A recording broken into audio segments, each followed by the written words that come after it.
Olá, meus queridos e queridas do terceiro ano. Espero encontrá-los com saúde, continuando se cuidando, porque embora nosso ano esteja acabando, os cuidados continuam os mesmos. Lavar as mãos sempre. Se não puder usar água e sabão, use o álcool em gel ou o álcool 70. Evitem as aglomerações e, se possível, fiquem em casa. Mas, se precisar ir à rua, não esqueça de levar a máscara. Ela salva vidas. Esses cuidados cuidam de vocês e cuidam das pessoas com quem vocês vivem. E o que a gente quer é que todos nós tenhamos saúde até que a vacina chegue.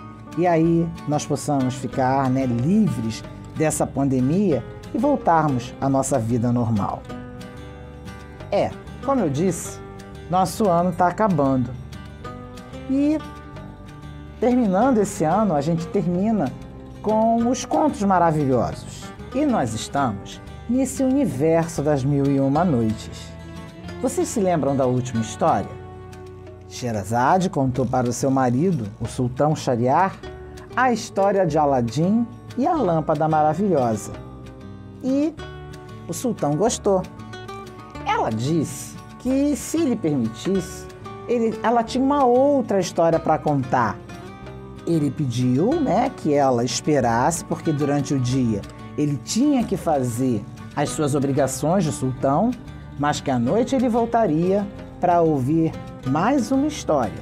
A história de Ali Babá e os 40 ladrões. E isso aconteceu. Ou seja, a Sherazade não foi estrangulada ao amanhecer daquele primeiro dia de casada. Vamos continuar para ver o que vai acontecer nessas histórias, Não é nessa história, nessas histórias. Então agora a Sherazade está contando para o seu marido a história de Ali Babá, o conto dos 40 ladrões. Viviam os irmãos Cassim e Ali Babá nos confins da Pérsia. Cassim havia casado com uma senhora rica. Possuía fortuna e fartura, sem lhe faltar nada em casa. Já Ali Babá, marido de mulher pobre, era lenhador. Para subsistir, recolhia lenha no bosque e vendia na cidade. Lenha que trazia todo dia no lombo de suas 3 mulas. Quis a sorte, certa vez, que o lenhador, atento a seu trabalho na trilha em que se encontrava, percebesse, vindo em sua direção, num galope apressado, um estranho grupo de cavaleiros. Precavido, Ali Babá ocultou-se entre arbustos da beirada do caminho, de onde, surpreso, presenciou a cena que desde já iria mudar a sua vida.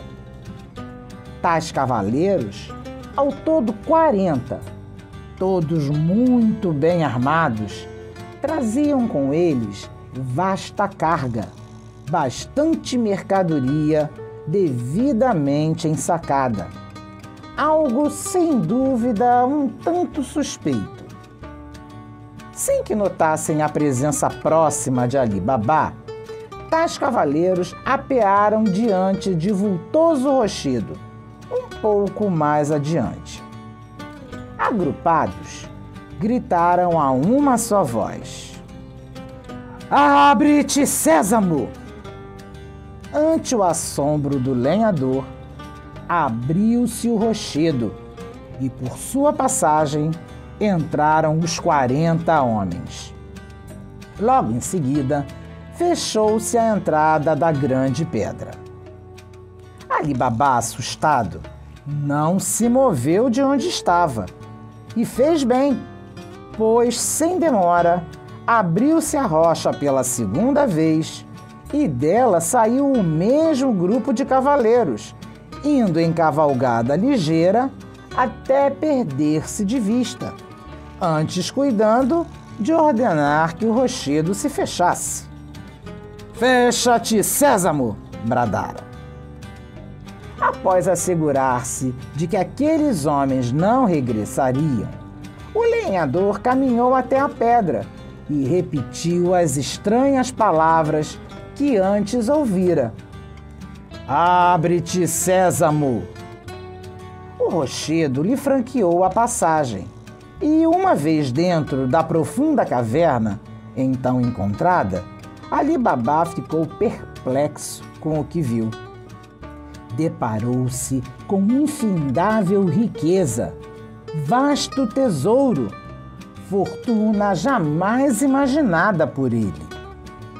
Ouro, prata, pedras preciosas, sacos de moedas, joias, obras de arte, vasos de porcelana, taças de cristal, os mais diversos e ricos objetos, coroas, colares e espadas com punho e bainha, cravejados com diamantes, pérolas e tudo mais.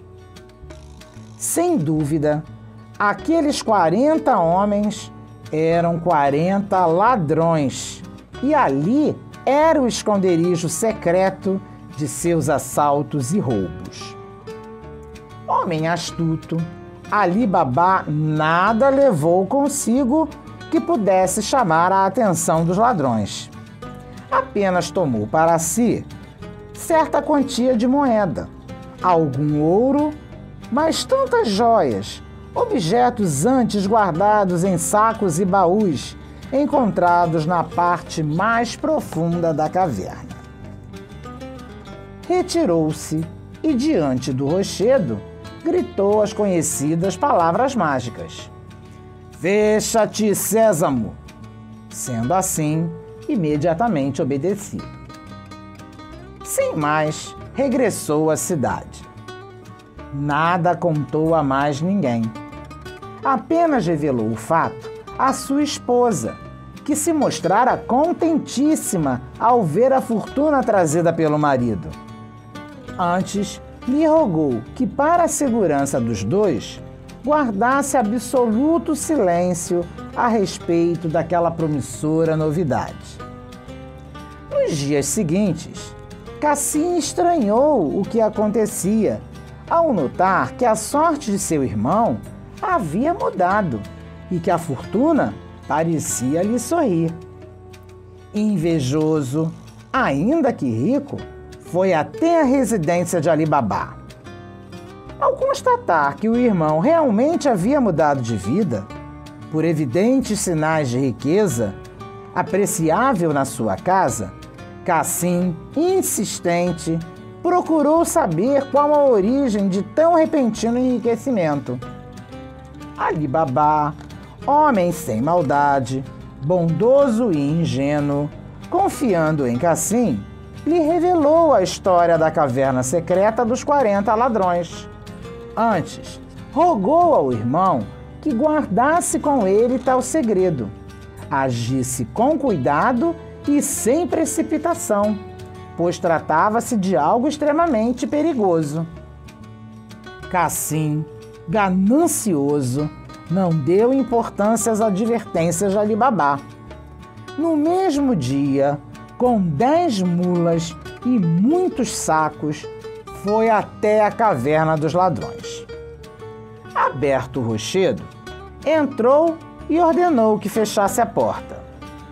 Dentro da caverna, longe de agir com prudência, temendo que os ladrões aparecessem de uma hora para outra, Cassim, impaciente e às pressas, tomou para si o quanto pôde e muito mais, retirando grande quantia de moedas, ouro e joias dos primeiros baús encontrados junto da entrada da caverna.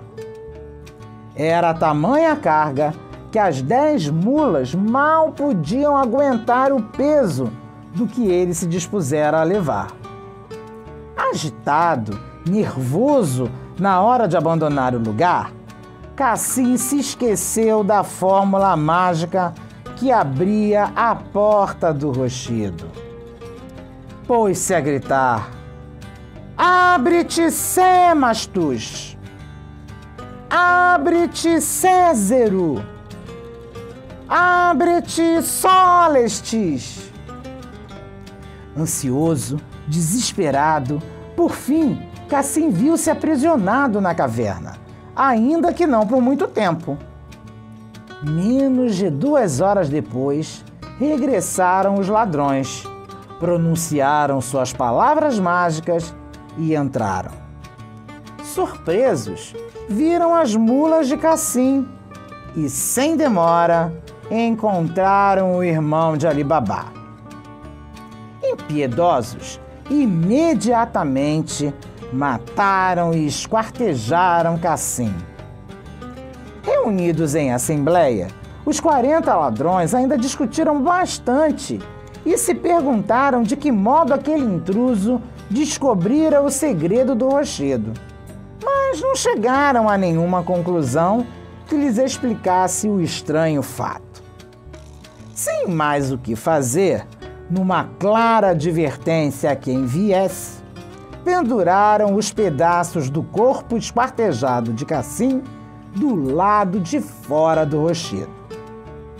E partiram, evidentemente intrigados com o que acontecera.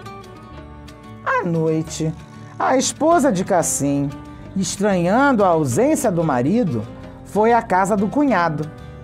Imediatamente, Ali Babá, desconfiado, intuiu onde deveria estar o irmão. Amanhecia quando ele se dirigiu ao esconderijo dos ladrões. Lá, encontrou o corpo do morto, que trouxe para a cidade em uma de suas mulas. Antes, amargurado, lamentou e chorou a morte do irmão. Também cuidou de entrar na caverna, de onde tirou boa quantidade de moedas e ouro e joias e pedras preciosas, sempre de potes e barris situados no fundo do esconderijo, evitando assim chamar a atenção dos bandidos. Ao chegar à cidade, informou a viúva o triste desenlace da história, assegurando-lhe que se tranquilizasse, pois nada faltaria a ela não passaria fome nem demais dificuldades, pois ele cuidaria de toda a família.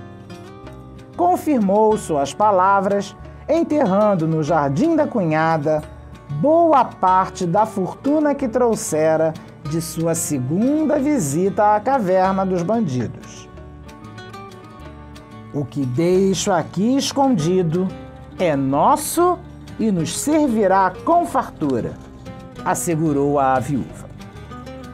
Em seguida, transferiu-se com a esposa para a residência de Cassim, uma casa maior e mais confortável do que a sua. Seu problema agora era sepultar com dignidade o cadáver esquartejado do irmão. Sabia que nenhum médico certificaria sua morte como natural.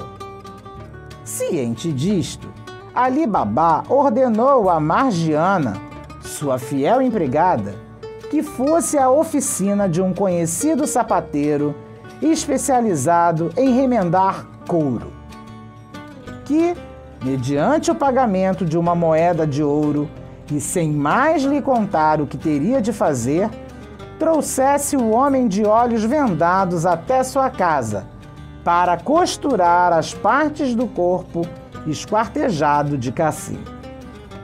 O sapateiro aceitou a oferta de Margiana, foi à residência de Ali Babá e, mesmo com dificuldade de ter os olhos vendados, pôs-se a trabalhar. Sem sombra de dúvida, entendeu que unia as partes do corpo de um ser humano.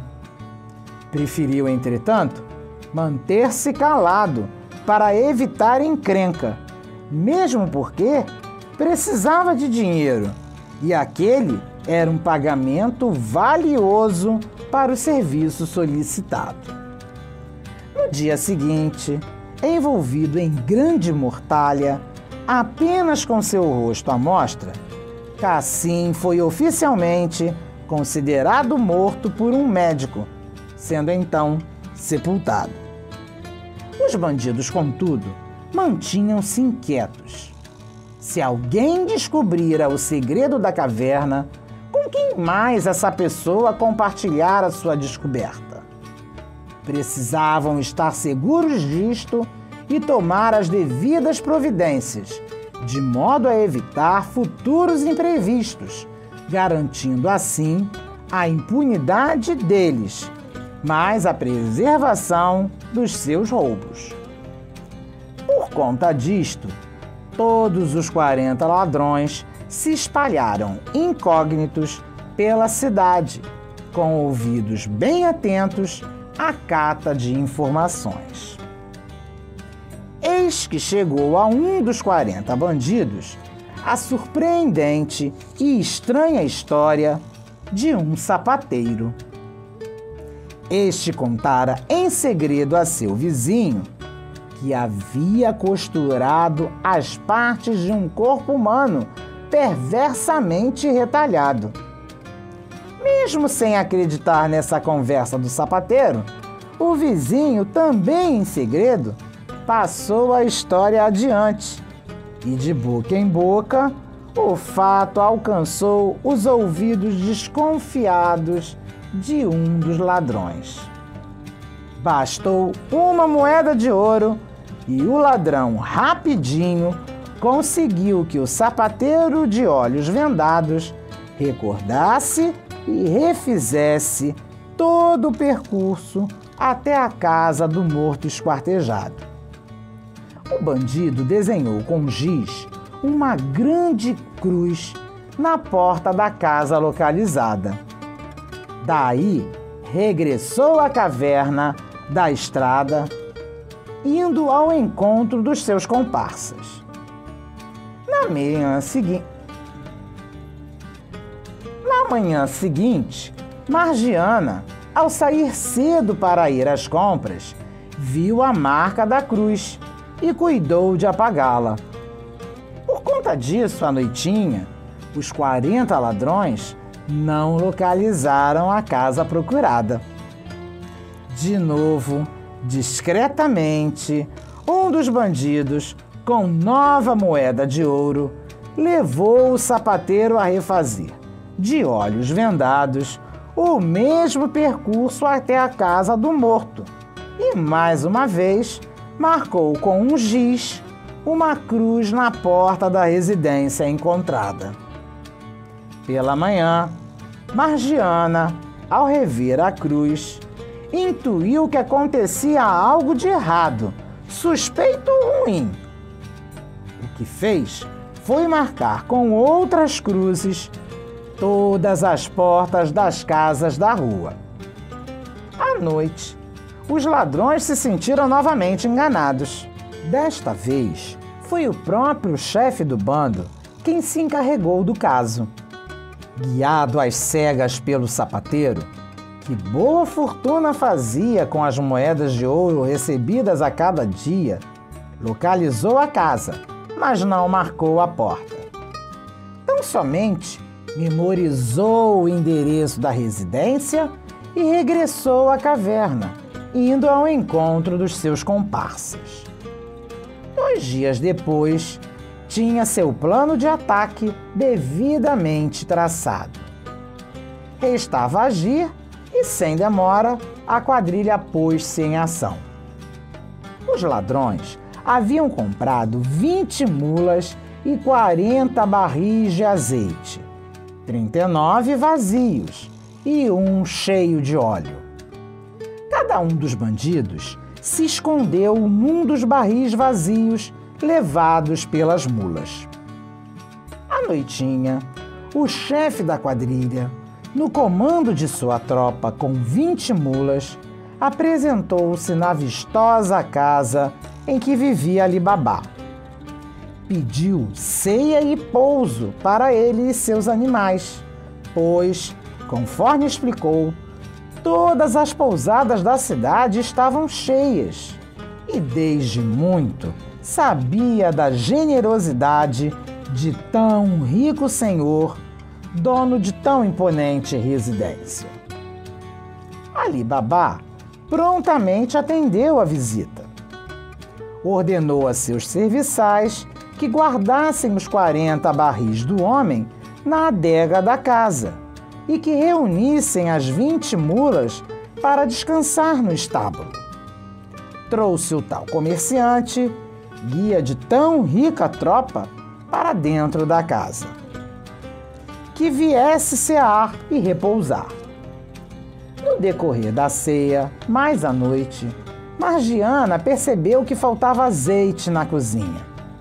Dado que era muito tarde para sair às compras, entendeu que não seria nada demais pegar um pouquinho de azeite de um dos barris da visita. Foi à adega, onde se surpreendeu quando, ao tocar no primeiro barril de azeite, escutou uma voz grave saindo de seu interior. "Está na hora?"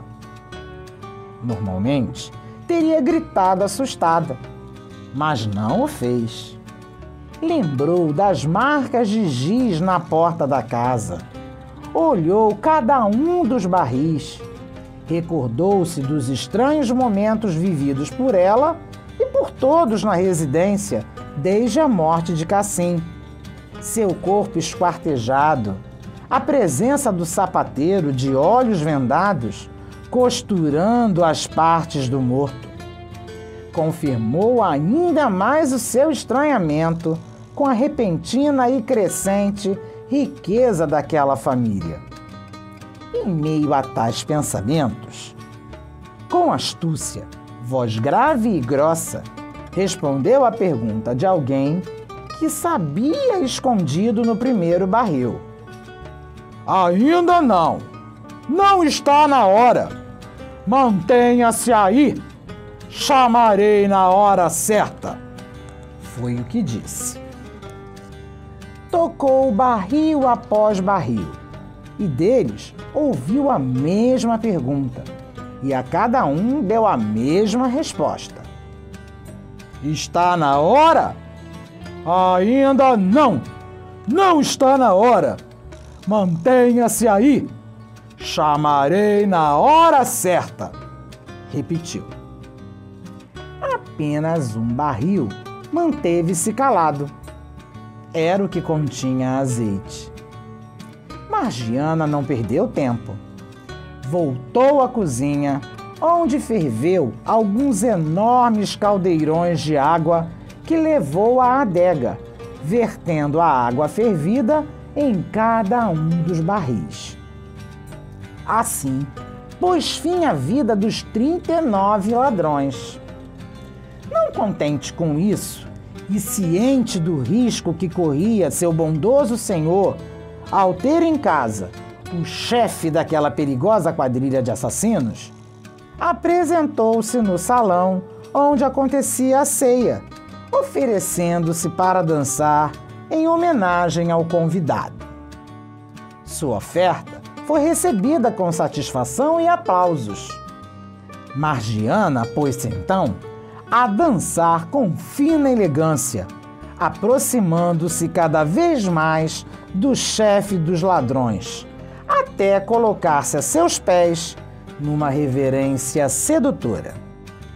Eis que, repentinamente, ela tirou um punhal antes oculto nas sedas do seu vestido e, certeira, cravou a arma no coração do bandido. Imediatamente, explicou a todos o que acontecia, de certo, surpreendendo-os de casa, que se mostraram infinitamente agradecidos a ela. Na mesma noite, Ali Babá, sua esposa, a cunhada e Margiana enterraram os 40 ladrões nos jardins da casa. Agora, livres da quadrilha, viveram anos felizes com as riquezas da caverna, que sempre empregaram de modo justo e generoso. Com o tempo, converteu-se o lenhador no mais importante e muito, mas muito amado senhor da cidade. Que história fantástica! Gritou Shahryar, contentíssimo. Não tão fantástica quanto a história do gênio mal agradecido, meu senhor, adiantou a sultana. Me conte hoje à noite, determinou o sultão e, de novo, deixou sua esposa Sherazade viva e na companhia da irmã de Nazade. Olha que a Sherazade, contando histórias, não está morrendo no amanhecer. E assim ela vai, contando história após história, dia após dia. Na verdade, noite após noite, porque durante o dia o sultão cumpria as suas obrigações como chefe daquele território. Mas à noite, ele vinha ouvir as histórias que a sua esposa tinha para contar. E assim se passaram 1000 noites. Isso mesmo, cerca de 3 anos. No próximo vídeo, nós teremos o encerramento da história. A atividade referente a este vídeo está logo a seguir a ele. E eu deixo vocês nesse momento desejando a todos uma excelente semana, desejando a todos que continuem se cuidando e desejando que vocês tenham plena saúde para que já já nós possamos voltar aos nossos encontros presenciais. Até a próxima! Um grande beijo para cada um de vocês. Tchau!